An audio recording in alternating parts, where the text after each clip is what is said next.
Long term investment करना चाहते हैं लेकिन कब करें, कहाँ करें, कैसे करें, ये सारी इंफॉर्मेशन नहीं मिल पा रही है या समझ नहीं आ पा रहा है कि क्या करेक्ट टाइमिंग है इन्वेस्टमेंट करने का, कैसे करिए कि मार्केट का फ्लक्चुएशंस हमारे नेगेटिव फ्लक्चुएशंस हमारे डीमेट पे हमको ना देखने के लिए मिले, हमारे पोर्टफोलियो पे ना देखने के लिए मिले, तो कैसे उसको डाइवर्सिफाई करें, वही सारी बातें इस वीडियो में करने वाले हैं।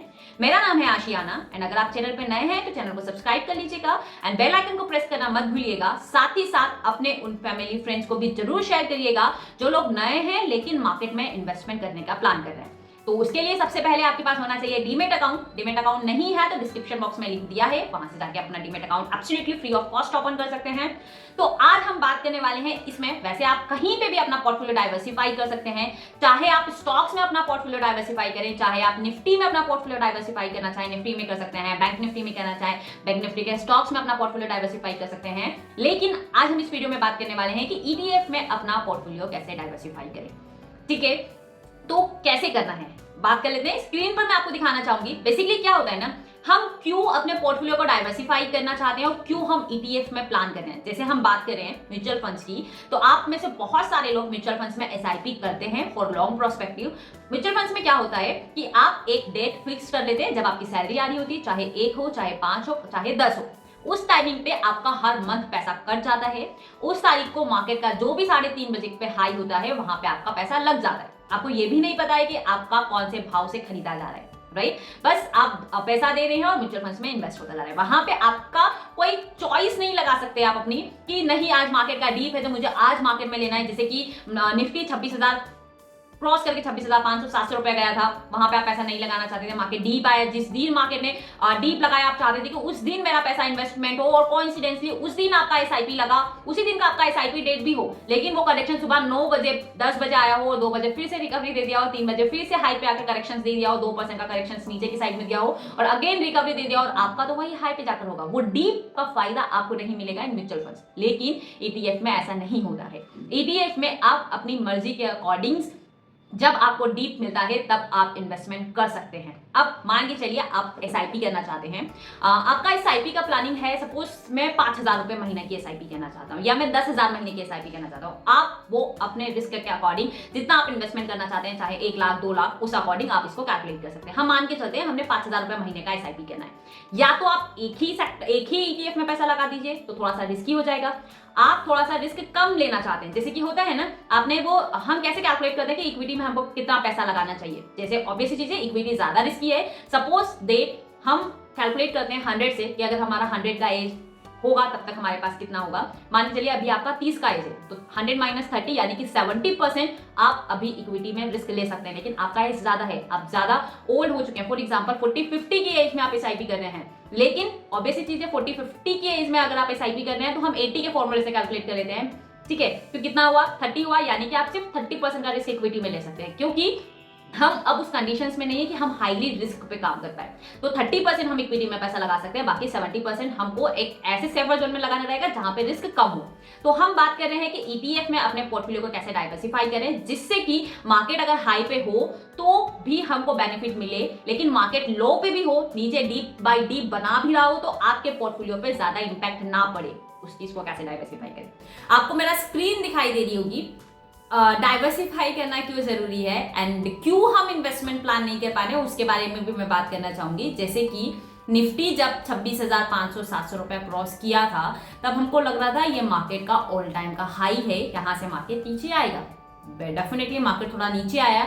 मार्केट अभी कुछ टाइमिंग से डे बाय डे डाउनफॉल एक हमको दिखा रहा है। कभी कभी अभी कुछ टाइम से इसी महीने में हमको एक ही दिन में 2-2% का फॉल देखने के लिए भी मिला है। र्यूमर्स जैसे मार्केट में न्यूज़ेस वगैरह चल रहा है उसके अकॉर्डिंग भी हमको लग रहा है कि मार्केट एक अच्छा डीप बनाएगा। लेकिन सच बताइएगा, जब निफ्टी 22,000 रुपए चल रहा था तब भी हमारे माइंड में यही था कि ये निफ्टी का ऑल टाइम का हाई है, मार्केट यहाँ से करेक्शंस दिखाएगा, 17-18 रुपए आएगा तो तब जाकर हम इन्वेस्ट करेंगे। लेकिन वो 22-23 रुपए से सीधा आ गया 26-27 रुपए। आज 25,000 रुपए चल रहा है। आज भी आपके मन में कहीं ना कहीं ये डर है कि मार्केट यहाँ से उड़ ना जाए, एक डर ये भी है। कहीं ना कहीं मन में आपके ये भी डर है कि मार्केट यहाँ से थोड़ा और करेक्शंस हमको ना दिखा दे, मार्केट यहाँ से 26,000 27,000 तो ना चला जाए या फिर नीचे हमको मिल जाए 17-18 हजार रुपए के आसपास, तो हम वहां पे अच्छी बाइंग कर सकते हैं। तो ये दोनों सोच के कारण, डर और लालच के कारण हम सही टाइमिंग पे भी इन्वेस्ट नहीं कर पा रहे हैं। डीप मिलता है लेकिन फिर भी डीप को कैच नहीं कर पा रहे। सेम एज इट इज बात करें गोल्ड और सिल्वर की, कौन नहीं खरीदना चाहता है, कौन इन्वेस्टमेंट नहीं करना चाहता है। लेकिन आज गोल्ड का रेट चल रहा है 77,000 रुपीज। कुछ दिनों पहले, ज्यादा टाइम नहीं, 2-5 दिन 6 दिन पहले गोल्ड का रेट चल रहा था शायद 73,000 रुपीज के आसपास। अगर 1-1.5 साल पहले की बात करूं तो उस टाइम पे गोल्ड का रेट चल रहा था 48,000 रुपीज के आसपास। सच बताइएगा, जिस टाइम गोल्ड का 73,000 रुपीज चल रहा था उस टाइम पे अगर आप परचेस करने के बारे में सोच भी रहे होंगे तो आपके माइंड में ये जरूर आया होगा ये तो गोल्ड का ऑल टाइम का हाई है, यहाँ से थोड़ा सा गिरने देते हैं फिर खरीदेंगे। लेकिन वो कहाँ आ गया? वो आ गया 77,000 रुपीज। तो इन सब का क्या सॉल्यूशन है, इन सब का क्या अल्टरनेटिव सॉल्यूशन है जिससे हम पैसा भी बना पाए, डर भी हमारा कम हो जाए और हमारा मार्केट में जब डीप आता जाए तब भी हम पैसा इन्वेस्ट करते चले जाएं, ताकि उस डीप का हमारे पोर्टफोलियो पे ज्यादा इम्पैक्ट ना हो।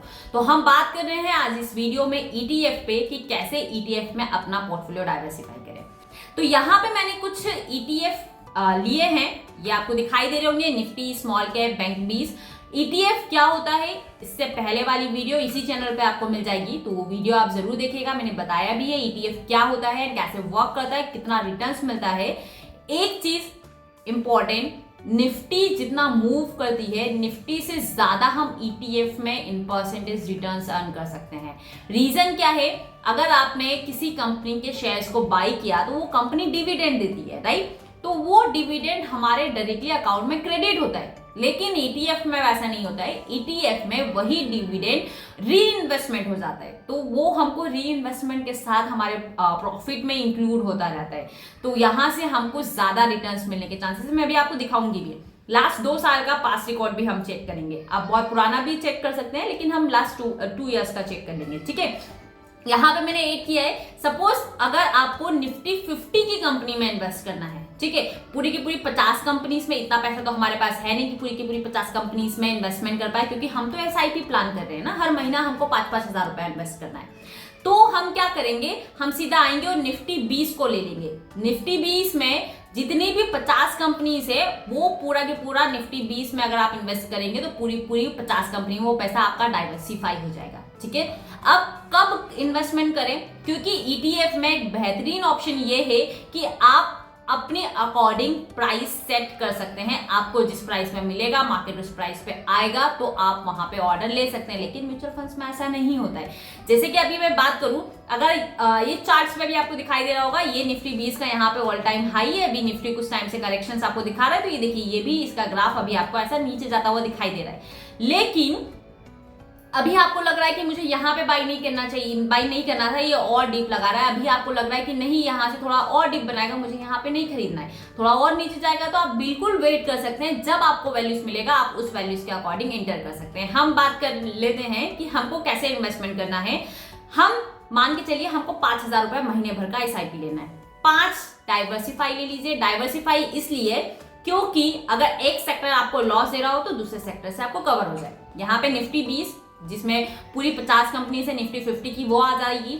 आईटी 20 जो आईटी सेक्टर में जितनी कंपनी से, जैसे विप्रो, इन्फोसिस, वो इसमें आपको मिल जाएगी आईटी 20 में। बैंक 20 में जितनी बैंक निफ्टी में आती है स्टॉक्स, वो सारे के सारे बैंक 20 में आ जाएंगे। स्मॉल कैप यानी कि आपको लगता है कि नहीं, मैं थोड़ा हायर रिटर्न एक्सपेक्ट करता हूँ, थोड़ी सी रिस्क मैं ले सकता हूँ, तो आप स्मॉल कैप भी ऐड कर सकते हैं।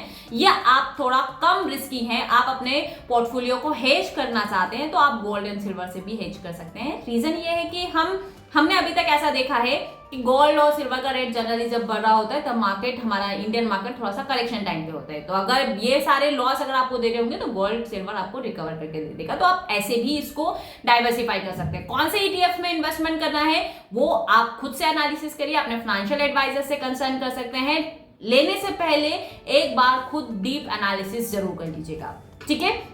अब कैसे लेना है? सपोज सेट आपको 5,000 रुपीज का इन्वेस्टमेंट है, 5 महीने लिया है, मतलब पर सेक्टर आपको कितना इन्वेस्टमेंट लगाना है?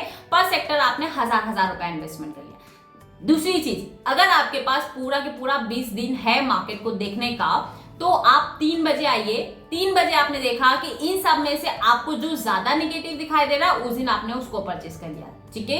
या फिर आपके पास 20 दिन पूरा टाइमिंग नहीं है ट्रेड देखने का, तो आप सिंपली 3-4 दिन आप मार्केट को देख पा रहे हैं। 3-4 दिन में जब भी आपने देखा, 3-4 दिन में आपने देखा कि इन पांचों में से जो आपको ज्यादा नेगेटिव दिखाई दे रहा है, 1000 रुपए का इन्वेस्टमेंट आपने उसने लगा दिया। फिर आप 1-2 दिन बाद फिर से आए, फिर आपने देखा इन पांचों में से, क्योंकि हमको 5000 रुपए का इन्वेस्टमेंट करना है ना, फिर हम 1-2 दिन के बाद आए, फिर हमने देखा ये थोड़ा हमको नेगेटिव दिखाई दे रहा है, हमने इसमें 1000 रुपए इन्वेस्टमेंट कर लिया। फिर आप 2-3 दिन बाद आए, 3 बजे के आसपास आपने डेटा देखा और आपको लग रहा है आज ये वाला सेक्टर थोड़ा सा टूटा है, नेगेटिव गया है, तो मैं ये वाला परचेस कर लेता हूं, तो आपने वहां से परचेस कर लिया। इससे ये बेनिफिट होगा कि आप हर सेक्टर्स को उस दिन के डीप से पकड़ पा रहे हैं, ठीक है। इस तरीके से आप मंथली एसआईपी भी कर रहे हैं, हर महीना 1000 रुपए उस सेक्टर में लगा भी रहे हैं। अगर ये स्टॉक यहाँ पे था तब भी आपने 1000, ये ईटीएफ यहाँ पे था तब भी आपने 1000 रुपए इन्वेस्टमेंट किया, अब ये यहाँ पे आ चुका है तब भी आपने 1000 रुपए इन्वेस्टमेंट किया, यानी कि टॉप पे भी 1000 रुपए, डाउन आ रहा है तो भी आपने 1000 रुपए इन्वेस्टमेंट किया, यानी कि ये और नीचे का एवरेजिंग बनता हुआ जा रहा है। मतलब अब बहुत पहले से इन्वेस्टमेंट कर रहे हैं, तो इस तरीके से अगर मार्केट नीचे डीप लगाता भी है तो हम एक बेहतरीन एवरेजिंग के साथ वेट कर सकते हैं। इसका फायदा ये होगा कि अगर मार्केट डाउन साइड जा भी रहा है तो आपके पोर्टफोलियो पे उस चीज का ज्यादा इंपैक्ट नहीं देखने के लिए मिलेगा। तो आप इस तरीके से अपनी प्राइसेस के अकॉर्डिंग लिमिट ऑर्डर लगा के इसमें ट्रेड प्लेस कर सकते हैं। अब कौन कितना रिटर्न्स दिया है उसकी बात कर लेते हैं। सबसे पहले मैं आपको निफ्टी दिखाना चाहूंगी कि निफ्टी लास्ट 2 ईयर से कितना रिटर्न्स दिया है, ठीक है। ये देखिए, ये डे कैंडल हमने यूज किया है, हम 1 जनवरी 2023 से चलते हैं, ठीक है। ये अगस्त का डेटा है, नवंबर, ये 5 जनवरी का डेटा है ना, यहाँ कहीं से मोटा मोटा मैं आपको कैलकुलेट करके दिखा देती हूँ। ये देखिए, यहाँ पे मैंने रखा 11 जनवरी के आसपास से, और ये यहाँ पे देख लीजिए कितना परसेंट रिटर्न दिया। अगर आप निफ्टी में 1 जनवरी 2023 से अगर इन्वेस्टमेंट कर रहे होते तो अभी तक आपका क्वांटिटी भी एवरेज होता जा रहा होगा और अभी तक आप इस पे 37% का रिटर्न अर्न किए होंगे, ठीक है। निफ्टी 20 मतलब निफ्टी 50 यानी कि वही 50 कंपनीज। लेकिन अब मैं आपको इसी का ईटीएफ दिखाती हूँ। ये देख लीजिए, निफ्टी 20 जो कि निफ्टी का ही ईटीएफ है, सेम एज इट इज, इसको भी हम लेके चलेंगे 1 जनवरी से ना। ये देखिए, 1 जनवरी 2023, जून, अप्रैल, दिसंबर, ये यहां कहीं 1 जनवरी 2023, 4 जनवरी 2023, यहां से आपको दिखाई दे रहा होगा। यहां से आ जाते हैं और सिंपली इसको दिखाती हूँ। ये देखिए, 40% का रिटर्न, मतलब निफ्टी से 3% ज्यादा, यानी वो आपको 37% दिया है, ये आपको 40% दिया है, ठीक है। प्राइस आप देख सकते हैं, प्राइस कितना चल रहा है, 200 रुपीज के अंदर, 300 रुपीज के अंदर। लेकिन निफ्टी में अगर आप एक शेयर कोई सा भी ले लीजिए, आपको लग रहा है आपको रिलायंस में इन्वेस्टमेंट करना है, 3000 रुपए का शेयर है। आपको लग रहा है मुझे एचडीएफसी बैंक में इन्वेस्टमेंट करना है, 1700 रुपए का शेयर है। आपको लग रहा है कि नहीं, मैं निफ्टी 50 में छोटी कंपनी में भी इन्वेस्टमेंट कर लूंगा, तो जीएमआर इंफ्रा, ये बहुत सारी कंपनीज आपको मिल जाएगी जो F&O में लिस्टेड है, बट जीएमआर इंफ्रा निफ्टी 50 में नहीं आती है। लेकिन अगर आपको लगता है कि नहीं, मैं F&O की अच्छी कंपनीज में इन्वेस्टमेंट करूंगा, तो भी उनका केव आपको काफी बड़ा मिलेगा और बड़ी बड़ी कंपनीज में आप मंथली एसआईपी के अकॉर्डिंग तो इन्वेस्टमेंट नहीं कर पाएंगे। अगर 1000 रुपए का इन्वेस्टमेंट, अगर वो स्टॉक 2000 रुपए का रेट आ रहा है, तो आप कैसे ही उसको परचेस कर पाएंगे, राइट।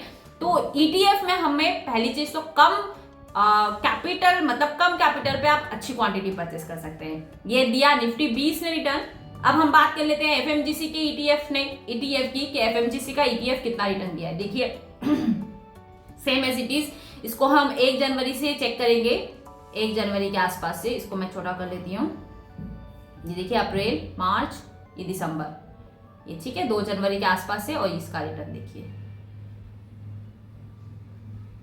ये वाला, मतलब एफएमजीसी आपको 40% का रिटर्न दिया है, ठीक है। अब बात कर लेते हैं गोल्ड की।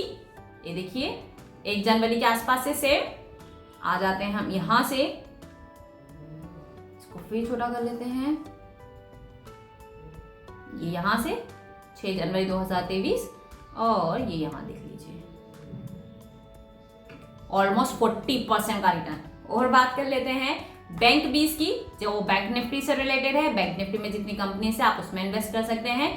Same as it is, last 2 years का डेटा हम ट्रेक कर रहे हैं, लास्ट 10 इयर्स का डेटा ट्रेक करेंगे तो आप शॉक्ड हो जाएंगे देखकर। चेक करिएगा, चेक करके कमेंट बॉक्स में मुझे जरूर बताइएगा, ठीक है। आ जाते हैं, ये मान के चलते हैं आपने ये इस हाई से लिया, और आगे चल देते हैं, ये दिसंबर, ये जनवरी, मान के चलते हैं आपने इस हाई से परचेस किया इसको, ठीक है, देख लीजिए बैंक 20 अभी तक आपको 19% का रिटर्न दे चुका है। स्मॉल कैप देख लेते हैं, स्मॉल कैप आपको दिखा देते हैं।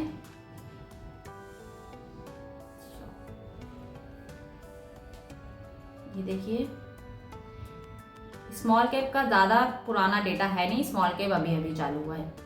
मान के चलते हैं कि आपने ये हाई से इन्वेस्टमेंट किया, अभी तक 5% का रिटर्न दे चुका है। स्मॉल कैप कितना टाइमिंग हुआ है, अभी आया है क्या स्मॉल कैप? ये 1 मार्च 2024 पे ही रजिस्टर्ड हुआ है।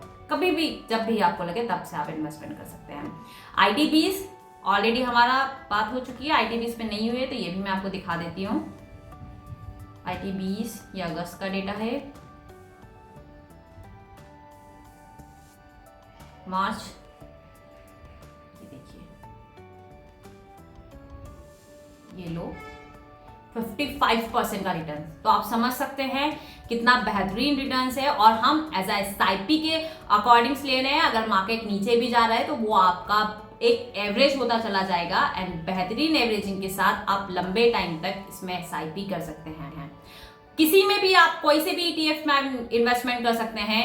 अगर आपको लगता है कि नहीं मुझे आउट ऑफ कंट्री के मार्केट में पैसा लगाना है, आपको एप्पल के शेयर्स परचेस करने हैं, तो बिल्कुल आपके पास ऑप्शंस है। आप अदर ग्लोबल इंडेक्सेस में भी आप इन्वेस्टमेंट कर सकते हैं, जैसे कि आपके पास नेस्डेक का ऑप्शन है, मोतीलाल ओसवाल का ETF आपको इसमें मिल जाएगा। तो हम आउट ऑफ कंट्री के मार्केट में भी पैसा लगा सकते हैं थ्रू ETF। ठीक है, तो आई होप ये आपको समझ आया होगा कि कब कैसे हमको ETF में इन्वेस्टमेंट करना है, कौन सा ETF हमारे लिए ज्यादा बेस्ट है, कौन सा ETF हमको थोड़ा सा सिक्योर रहेगा, या ETF कौन सा सही है, इसका सिलेक्शंस कैसे करें, ये हम नेक्स्ट वीडियो में बात करेंगे। अगर आपको वीडियो ये वाला चाहिए कि कैसे ETF का सिलेक्शंस करें तो आप मुझे कमेंट बॉक्स में जरूर बताइएगा, ताकि नेक्स्ट वीडियो के साथ फिर मिला जाएगा। Thank you so much.